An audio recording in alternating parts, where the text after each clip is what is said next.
গাজলের সমবায় ব্যাংক ডাকাতি কাণ্ডে ধৃত ৮ জন দুষ্কৃতীদের মধ্যে ৪ জনকে পুলিশ গ্রেপ্তার করেছে। একথা জানিয়েছেন জেলা পুলিশ সুপার প্রদীপ কুমার যাদব।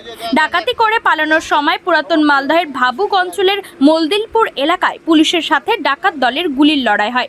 পুলিশের গুলিতে 2 জন ডাকাত জখম হয়। পালানোর সময় ডাকাতরা ঘটনাস্থল থেকে ব্যাগ ফেলে পালিয়ে যায়। সেই ব্যাগে রয়েছে 3টি সকেট বোমা অনুমান পুলিশের।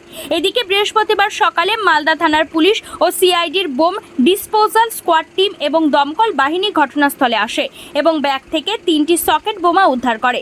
ফাঁকা নির্জন জায়গায় বোমাগুলিকে নিষ্ক্রিয় করা হয়।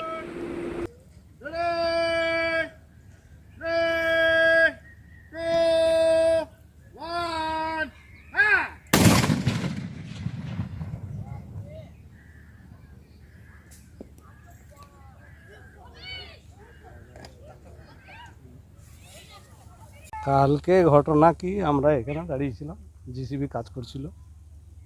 এবার গাড়িটা খুব স্পিডে আসলো ওদিক থেকে, এসে এখানে সাইড করলো। তো আমরা ভাবলাম যে হয়তো গাড়িটা সাইড করছে, জিসিবি সাইড করার পর ও বেরিয়ে যাবে।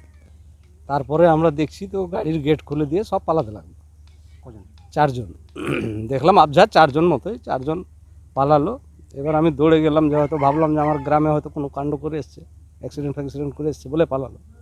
দৌড়ে যেয়ে দেখছি তো সিটের উপরে ওয়ান শাটার গ্যান একটা দেখতে পেলাম।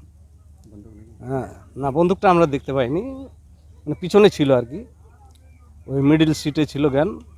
তারপরে ম্যাডাম আসলো ওদিক থেকে, আমি থানা ফোন লাগাচ্ছিলাম, তার মধ্যে দেখছি ম্যাডামরা ঢুকলো। পুলিশ ঢোকার পরে আমাকে করার চেষ্টা করলো। তাই আমি বললাম এখানকার স্থানীয়, গাড়িতে জ্ঞান রাখা আছে, দেখেন আমি থানা ফোন করছিলাম এখন। তো ওনারা এই জ্ঞানটা উঠালো, জ্ঞানটা উঠিয়ে দিয়ে ওই তদন্ত চালু করলো।